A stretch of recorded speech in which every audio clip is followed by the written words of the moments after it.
Alhamdulillah. Kita lanjutkan dengan amalan berikutnya. Amalan taklim rumah.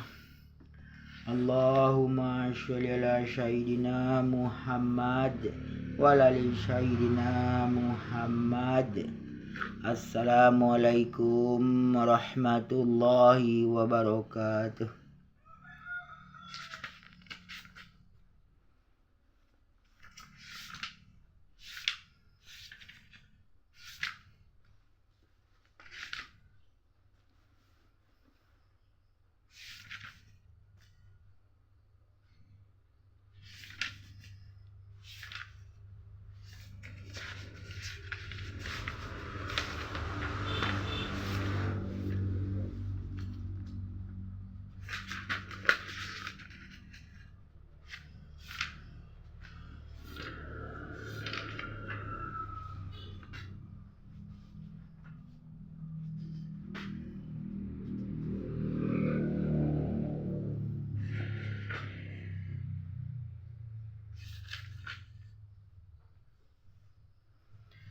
Keutamaan kalimah thayyibah. Dari Sayyidina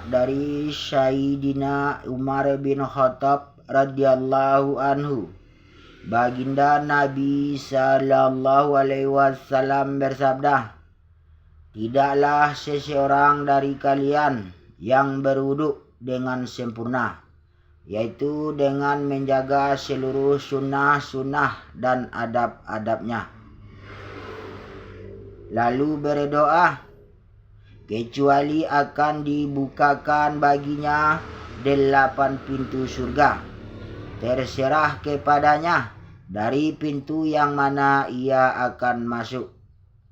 Hadis riwayat Muslim, Abu Dawud, dan Ibnu Majah dari kitab At-Targhib.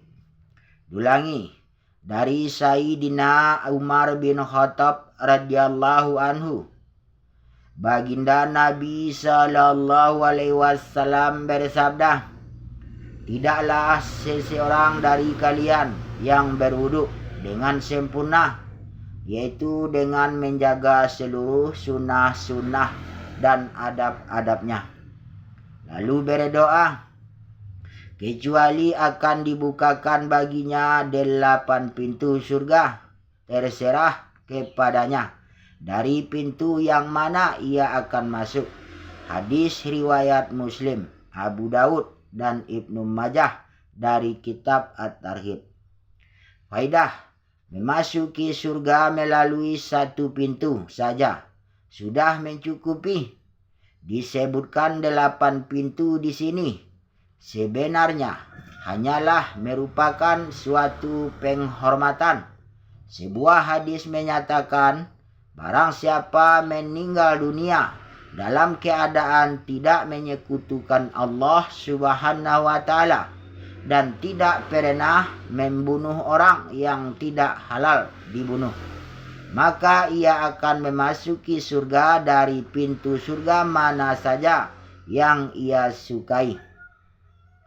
Dari Sayyidina Abu Darda radhiyallahu anhu, baginda Nabi sallallahu alaihi wasallam bersabda, tidak ada seorang hamba pun yang mengucapkan la ilaha illallah 100 kali kecuali Allah Subhanahu wa Ta'ala akan membangkitkannya pada hari kiamat dengan wajah bersinar seperti bulan purnama. Tidak ada seorang pun yang amalannya lebih utama daripada hari itu, kecuali orang yang mengucapkan kalimah tersebut sebanyak yang ia ucapkan atau melebihinya. Faidah, banyak riwayat dan ayat-ayat yang kandungannya seperti hadis di atas, bahwa la ilaha illallah adalah cahaya hati dan wajah. Sehingga banyak wali Allah yang semasa di dunia wajah mereka sudah tampak bercahaya karena banyaknya membaca kalimah ini.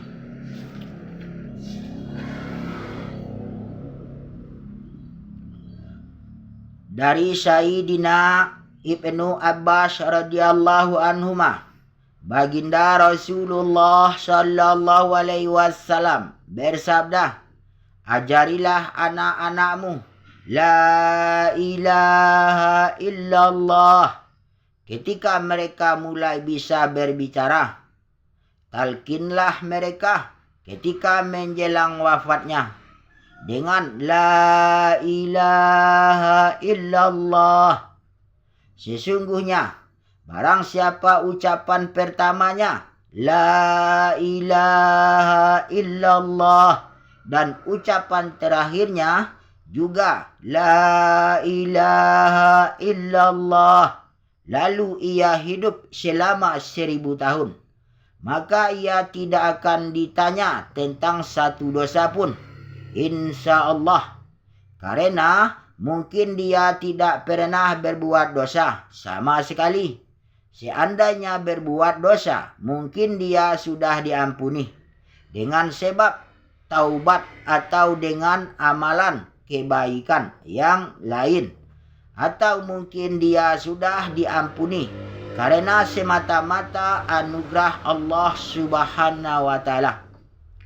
Faidah, maksud talqin adalah membaca kalimah la ilaha illallah di samping orang yang hampir meninggal dunia dengan terus-menerus agar ia mendengar dan ikut membacanya. Talqin hendaknya dilakukan dengan lembut tanpa memaksa, sebab saat itu ia sedang menghadapi penderitaan sakaratul maut yang sangat dahsyat. Perintah mentalkinkan kalimah ini pada saat sakaratul maut banyak terdapat dalam hadis-hadis sahih. Dalam beberapa hadis yang lain disebutkan bahwa baginda Rasulullah sallallahu alaihi wasallam bersabda, barang siapa menjelang matinya mengucapkan la ilaha illallah, maka dosanya akan berguguran seperti sebuah bangunan yang diruntuhkan oleh banjir. Hadis lain menyebutkan barang siapa ketika menjelang matinya mengucapkan la ilaha illallah, maka Allah Subhanahu wa taala akan mengampuni semua dosanya yang telah lalu. Hadis lain menyebutkan orang-orang munafik tidak akan mendapat taufik untuk dapat membaca kalimah tersebut ketika akan mati. Baginda Rasulullah sallallahu alaihi wasallam juga bersabda, bekalilah orang-orang yang mati dengan la ilaha illallah. Baginda Rasulullah sallallahu alaihi wasallam bersabda, barang siapa mendidik seorang anak hingga bisa mengucapkan kalimah la ilaha illallah, maka ia akan dibebaskan dari hisab. Hadis lain menyebutkan, barang siapa menjaga sholatnya, maka saat kematiannya malaikat akan mendatanginya, mengusir setan darinya dan mentalkinnya la ilaha illallah Muhammadur Rasulullah. Menurut pengalaman, mentalkinkan kalimah thayyibah akan berguna bagi seseorang yang dalam kehidupannya banyak membaca la ilaha illallah. Dikisahkan tentang seseorang yang bisa berdagang jerami menjelang wafatnya ia ditalkin kalimah la ilaha illallah oleh ahli keluarganya. Namun orang itu berkata, harga seikat jerami yang ini sekian dan yang itu harganya sekian. Kisah-kisah semacam itu masih banyak sebagaimana ditulis dalam kitab Nuzhatul Basyatin. Kadangkala karena suatu dosa, seseorang ketika mati tidak dapat mengucapkan kalimah thayyibah.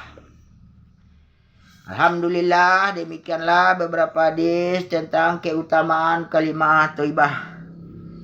Yang mana kita baca, kita dengar, kita niat, amal dan sampaikan insyaallah demi kesempurnaan majelis kita. Kita tutup dengan doa kifarah majelis. Subhanallah wa bihamdihi, subhanakallahumma bihamdika, asyhadu an la ilaha illa anta, astaghfiruka wa atubu ilaih. Allahumma sholli ala sayyidina Muhammad wa ala ali sayyidina Muhammad.